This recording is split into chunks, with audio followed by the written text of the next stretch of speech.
শিমুল তুলো মার্চের দিকে এগুলো পাকে, ফেব্রুয়ারি মাসে কাছে ফুল হয়। এই যে এগুলো আছে আপনার জ্বালানি হিসেবে ব্যবহার করা হয়।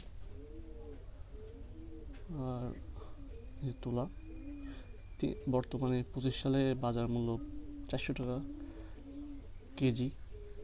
এটা শুকানো হবে, সিডটা বের করা হবে, প্লাস বেশ লম্বা প্রসেস। শিমুল তুলায় ঘুমালে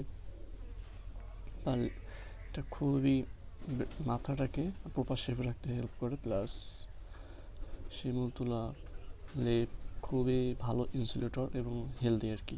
কম্বলের মতো হুট করে গরম হয় না, এটা ধীরে ধীরে বডির সাথে খাপ খেয়ে গরম হয়, সো এটা খুবই হেলদি।